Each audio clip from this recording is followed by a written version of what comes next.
Salam sejahtera dan salam Malaysia Madani. Anda bersama saya Muhajir Sami, Berita Parlimen.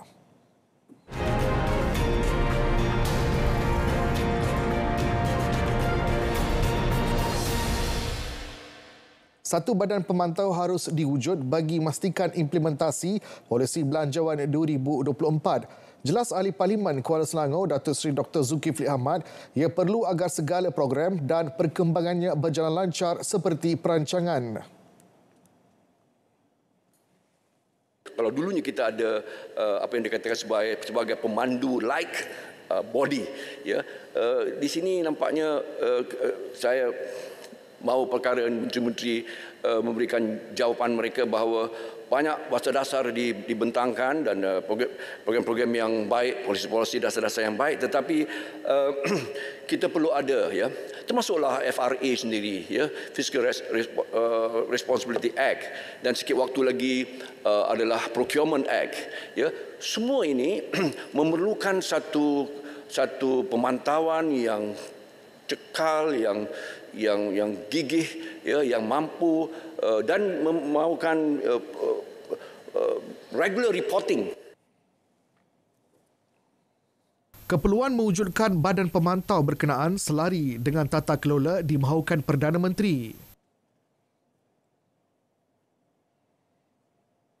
Bagi meningkatkan pendapatan negara, Datuk Seri Dr. Zulkifli mencadangkan kerajaan melaksanakan cukai warisan.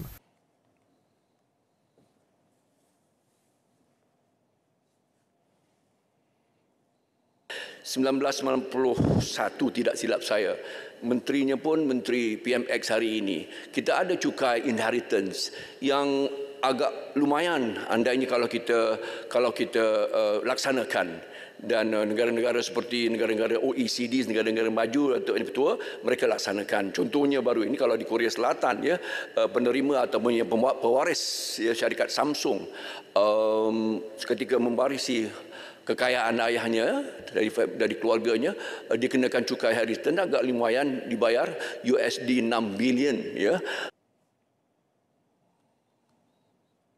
Ahli Parlimen Julau Larry Ng Wei Shin memuji langkah reformasi subsidi diambil kerajaan. Ia mampu mengurangkan beban fiskal kerajaan, memandangkan pemberian subsidi melibatkan dana yang besar. Sistem yang terlalu mesra dalam mengagihan subsidi tanpa menyasarkan penerima yang betul, kita menanggung beban belanja berbilion-bilion sehingga kan kita hilang fokus untuk mengurus pembelanjaan lain. Rasionalisasi subsidi membolehkan perbelanjaan kerajaan tertumpu kepada merealisasikan agenda pembangunan dan menyelesaikan hutang negara. Beliau juga mahu kerajaan memperincikan berhubung cukai barangan mewah. Apakah sudah ada senarai barang-barang yang diklasifikasikan sebagai barang mewah dan berapakah jumlah nilai yang akan ditetapkan sebagai barang mewah?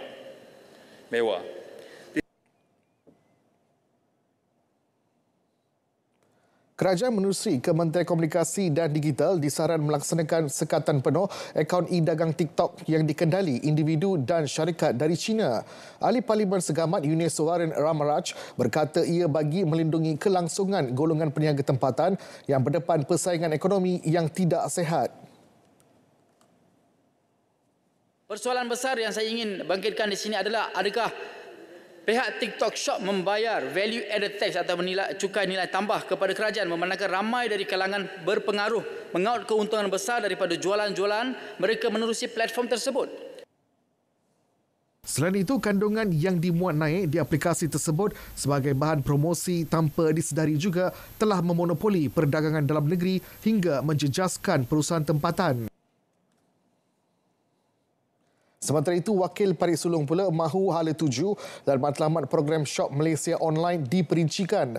Datuk Seri Dr. Norani Ahmad berkata ia bagi memastikan adakah ia kesinambungan beberapa program memperkasa usahawan dalam talian yang telah dilaksanakan sebelum ini atau sebaliknya.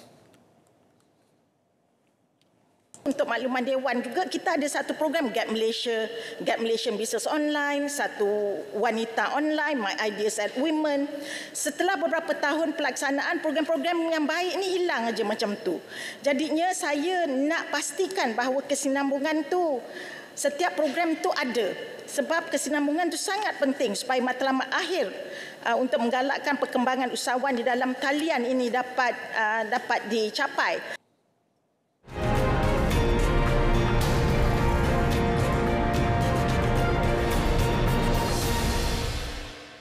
Pusat Serantau Asia Tenggara bagi mencegah keganasan di bawah Kementerian Luar Negeri akan terus diperkasa sebagai hub latihan dan penyelidikan pencegahan keganasan.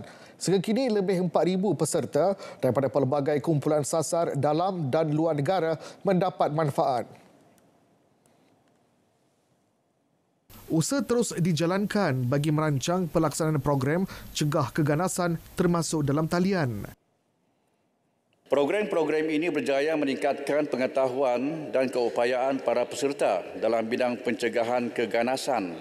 Siasat juga telah memperkenalkan program syarahan bersiri University Lecture Series ULS yang bertujuan membina dengan izin mental firewall dalam kalangan pelajar IPTA dan IPTS agar mereka tidak mudah terpengaruh dengan ideologi ekstremisme ganas. 183 pertuduhan dibuat di bawah Seksyen 417 Kanun Keseksaan melibatkan kes penipuan sejak 2021 hingga Julai 2023. 617 individu telah dijatuhkan hukuman. NFCC telah menerajui penubuhan Pusat Respons Scam Kebangsaan, National Scam Response Centre ataupun NSRC, yang telah mula beroperasi pada 12 Oktober 2022. Keberkesanan NSRC dapat dilihat di mana daripada Oktober 2022 hingga 30 September tahun ini sebanyak 53,783 panggilan telah diterima oleh NSRC tersebut yang merangkumi laporan kes-kes penipuan dan khidmat nasihat kepada orang ramai. Setakat 30 September lalu, hampir 20,000 kes penipuan direkodkan dengan kerugian lebih 687 juta ringgit. Angkatan Pertahanan Awam APM telah mengukuhkan permohonan perstrukturan semula berjawatan di peringkat negeri dan daerah. Fokusnya bagi meningkatkan mutu penyampaian perkhidmatan dengan lebih berkesan. Antara cadangan, kenaikan grade pengarah APM negeri dan daerah. Di samping itu, permohonan APM bagi melantikkan secara kontrak seramai 1,501 jawatan yang melibatkan grade 11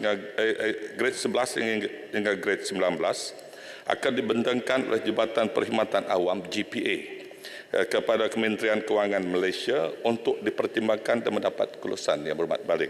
Selain dari itu juga berikutan perolehan aset ambulan percuan 4 roda, APM telah menerima waran penjawatan KP19 seramai 96 orang daripada keseluruhan kelulusan 192 perjawatan untuk fasa 1.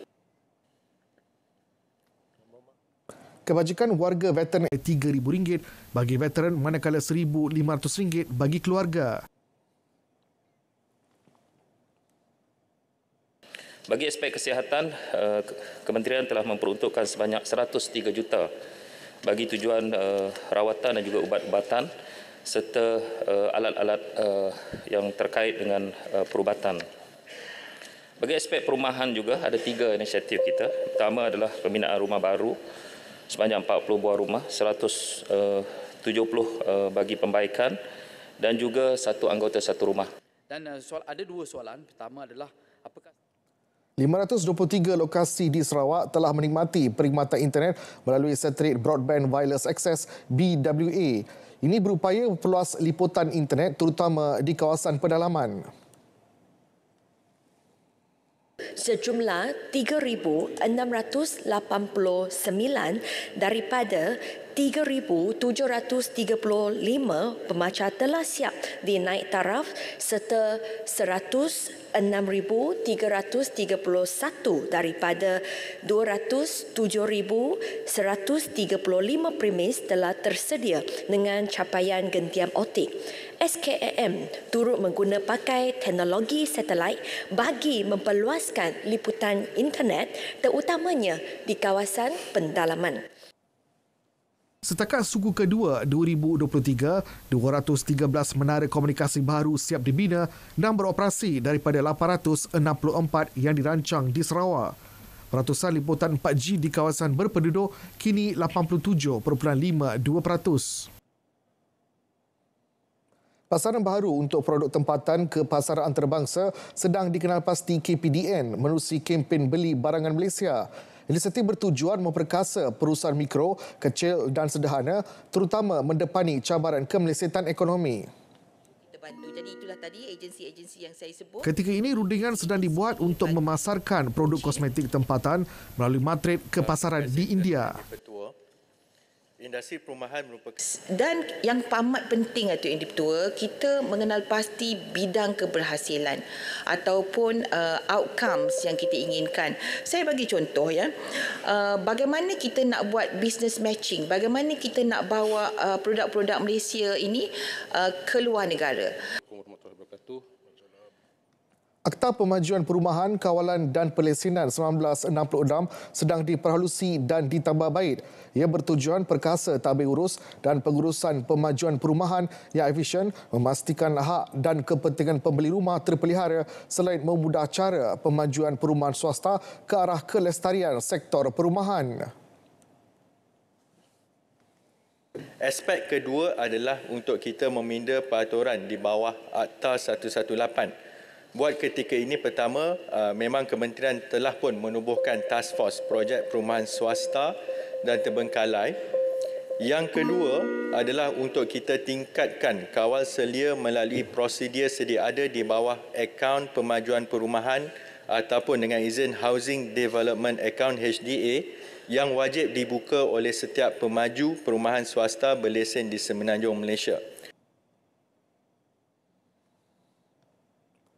Baik, berita Parlimen berakhir di sini. Saya Moha Cina Sami. Salam Malaysia Madani dan selamat malam.